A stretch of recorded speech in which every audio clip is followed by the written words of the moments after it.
جی کرام 75 سالوں میں سیاست ہر روز ایک نیا رخ بدلتی ہے۔ ان 75 سالوں میں نہ ہی تو ملک کی تقدیر بدلی اور نہ ہی عوام کی کوئی حالت زار پر رحم کیا گیا۔ آج میرے ساتھ ہیں حافظ شعیب اربچنا صاحب جو حلقہ PT52 کے MP کے امیدوار ہیں۔ السلام علیکم۔ وعلیکم السلام۔ افضل صاحب بہت شکریہ آپ نے ٹائم دیا۔ افضل صاحب تمام ہی جو ہے خدمت کے جذبے لے کر سیاست میں داخل ہوتے ہیں، تو آپ کس اینگل سے دیکھ رہے ہیں کہ سابقہ 75 سال کو اور اپنی سیاست کو؟ ہم الحمدللہ آج سیاست کے اندر آئے ہیں اور ہم وہ لوگ ہیں جنہوں نے سب سے پہلے خدمت کی ہے اور اس کے بعد سیاست کی ہے۔ ساری دنیا نے پہلے ووٹ مانگا ہے، ووٹ مانگا، حق مانگا کہ ہمیں حق دلائیں اور اس کے بعد ہم آپ کی خدمت کریں گے۔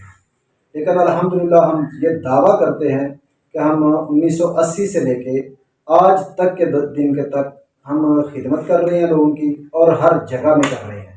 ہم الحمدللہ بلا تفریق نہ کسی سیاسی پارٹی کو ساتھ ملانے کی کوشش کر رہے ہیں، نہ کسی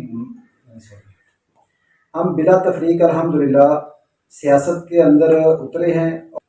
ہم بلا تفریق خدمت کے جذبے کو لے کر میدان عمل کے اندر الحمدللہ اتر چکے ہیں۔ ہم سیاست کو عبادت سمجھ کر کریں گے انشاءاللہ۔ افضل صاحب آپ کیا سمجھتے ہیں کہ آپ کی جو جماعت ہے اس نے آپ کو الاؤنس کیا، اس کے علاوہ اور کوئی امیدوار نہیں تھا؟ الحمدللہ ہماری جماعت مرکزی مسلم لیگ جو ہے اس کا ایک طریقہ کار ہے، اس کے اندر یہی ایک چیز ہے جو مروسی سیاست اور ہماری سیاست کے اندر فرق کرتی ہے۔ وہ فرق یہ ہے کہ بہت سارے ہر جگہ میں کینڈیڈیٹ ہوتے ہیں، بہت سارے لوگ ہوتے ہیں جو سامنے آنا چاہتے ہیں، لیکن میں الحمدللہ اس جذبے کے ساتھ سامنے آیا ہوں کہ انشاءاللہ ہم نے سیاست کو عبادت سمجھا ہے اور انشاءاللہ یہ سیاست وہ سیاست ہے جو آج سے 1400 سال پہلے نبی پاک نے یا ان سے پہلے انبیاء کرام نے شروع کی تھی۔ اب صاحب آپ کیا سمجھتے ہیں اسلام کے نام پر ملک جو مارد وجود میں آیا تھا، آج سیکولرزم اس حد تک جڑیں مضبوط کر چکا ہے، اسلامی جو سوچ رکھتا ہے وہ اس کی سیاست میں کوئی گنجائش نہیں نکلتی، تو آپ کیا سمجھتے ہیں کہ آپ اپنی جگہ بنا پائیں گے؟ نوید صاحب بات اتنی ہے کہ جو آپ نے سیاست کی بات کی کہ ہمارا اس میں جگہ بنتی ہے کہ نہیں، دیکھیں جہاں تک بات ہے پاکستان کی، دنیا میں دو ہی ملک جو ہیں وہ ایک نظریے کے اوپر بنے، ایک ہے یہودیت اسرائیل اور دوسرا ہے پاکستان۔ پاکستان لا الہ الا اللہ کی بنیاد پہ بنا ہے، لیکن میں آپ کو تھوڑا سا اگر مجھے آپ ٹائم دیں تو میں چھوٹی سی ایک آپ کو حوالہ دینا چاہتا ہوں۔ جی ضرور۔ جی یہ دیکھیں، یہ ایک پاکستان تھوڑا سا اس کو پیچھے لے کے جائیں، آپ 60-70 کی دہائی کے اندر دیکھیں کہ یہی پاکستان تھا جس نے دبئی کی ایئر لائن کو کھڑا کیا، جس نے چائنا جیسے ملک کو قرضے دیے، جس نے جرمنی جیسے ملک کو قرضے دیے۔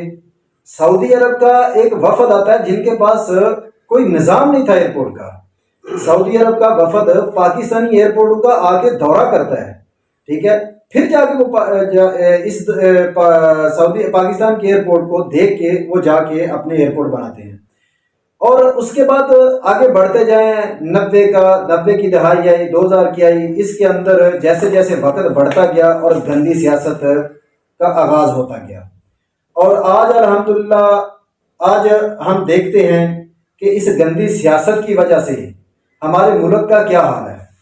یہاں تک ہمارے ایئرپورٹ تو کیا، ہماری موٹر ویز تو کیا، ہمارے جو ایٹمی اثاثے ہیں وہ تک محفوظ نہیں ہیں، آج اس کے اوپر انگلیاں اٹھ رہی ہیں، اور ہمارا غریب سے غریب تر ہوتا جا رہا ہے۔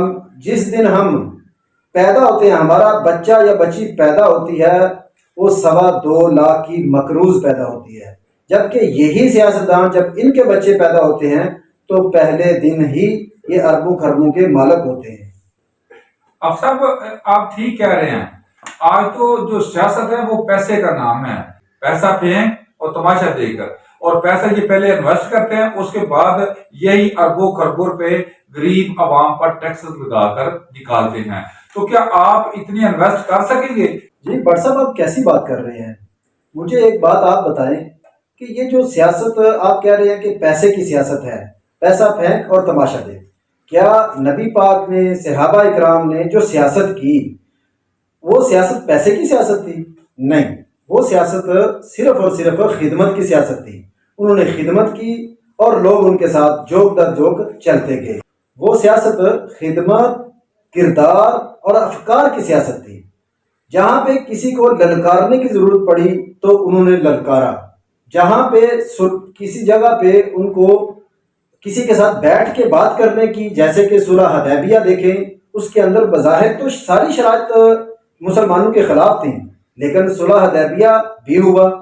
دیکھیں سیاست کا مطلب یہ نہیں ہوتا۔ اور دوسری بات میں آپ سے بٹ صاحب ایک چھوٹی سی بات کرتا جاؤں کہ لوگ کہتے ہیں یار یہ داڑھیوں والے، یہ مسجدوں میں نمازیں پڑھنے والے سیاست میں آ گئے۔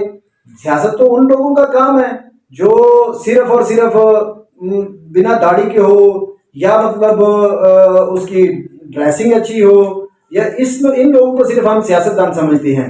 اور جو داڑھی والا ہے، نمازی ہے، وہ تو ہمارے مائنڈ کے اندر ایک دہشت گرد ہے۔ یار سیاست تو نبی پاک کی طرف اگر ہم پیچھے جائیں تو ہماری سیاست کیا ہے؟ ہماری سیاست تو ہے ہی یہ کہ ہم دین کے اندر پورے کے پورے اتریں۔ احمد صاحب آپ جعفر فرما رہی ہے، اب 1400 صدیوں کے بعد کی سیاست ہے، یہ گلوبل دنیا بھی گلوبل بن چکی ہے، تو اس میں آپ کیا تمام محاذوں پر لڑ سکیں گے؟ آپ مقامی سیاست دیکھ لیں، اس کے ساتھ بھی آپ زور زبائی کریں گے؟ جو آپ کا سوچ اور ویژن ہے، کیا اس کو جو مقامی سیاست چلنے دے گی؟ آپ اپنے بیانیے پر کیسا پورا اترنے کی کوشش کریں گے؟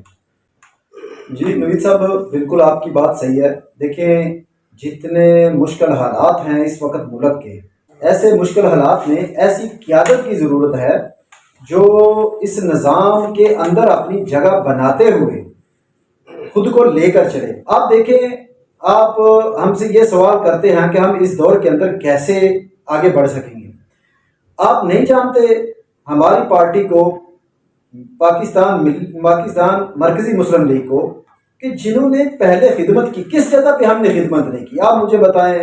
ہر مشکل حالات میں مرکزی مسلم لیگ نے اپنا کردار پیش کیا ہے، اپنے عمل کے ساتھ ثابت کیا ہے۔ دیکھیں آج رمضان ہمارے دروازے پہ کھڑا ہے، آپ پورے پاکستان کے اندر پچھلے رمضان میں اٹھا کے دیکھ لیں، پوری میڈیا کوریج دیکھ لیں، پورے پاکستان کے اندر ہم تو وہ لوگ ہیں جو غربا کے دروازوں کے اوپر جا کے صبح جب لوگ سو رہے ہوتے ہیں، ہم اس ٹائم سحریاں تیار کر کے ان کے گھروں کے اندر پہنچاتے ہیں۔ جو بیچارے بلک رہے ہوتے ہیں، جن کے بچے جو سوچ بھی نہیں سکتے کہ ہم شام کا کھانا کہاں سے کھائیں گے، ہم صبح اٹھیں گے تو بچوں کو جنہوں نے روزہ رکھنا ہوتا ہے ان کو سحری کیسے کرائیں گے؟ ہم تو ان کے گھروں پہ اوپر الحمدللہ بلا تفریق ہم ان کے دروازوں کے اوپر پہنچتے ہیں، اور الحمدللہ ہم ہزاروں میں نہیں لاکھوں کی تعداد کے اندر لوگوں کو یہ سہولت مہیا کرتے ہیں۔ ایک میں چھوٹی سی بات ایڈ کرنا چاہوں گا۔ دیکھیں پاکستان بنا تھا قربانیوں کے ساتھ، پاکستان نے دی تھی قربانیاں، لاکھوں کروڑوں کی تعداد میں۔ پاکستان یہ ایک درخت ہے، اس درخت کو کروڑوں قربانیاں دی گئیں، اور قربانی کیا ہے؟ خون کی قربانیاں دی گئیں۔ اس درخت کو خون سے سیراب کیا گیا، اور الحمدللہ ہماری وہ جماعت ہے جو اس درخت کو خون دے کے بڑا کرتی آ رہی ہے، اور انشاءاللہ ہم بڑا کرتے رہیں گے اس کو۔ ہم ہر پلیٹ فارم پر پاکستان کی بقا اور سالمیت کی جنگ بھی لڑیں گے، اور ہر مظلوم کی آواز بن کر ہر جگہ اس کا دستے بازو بھی بنیں گے۔ بہت شکریہ آپ صاحب۔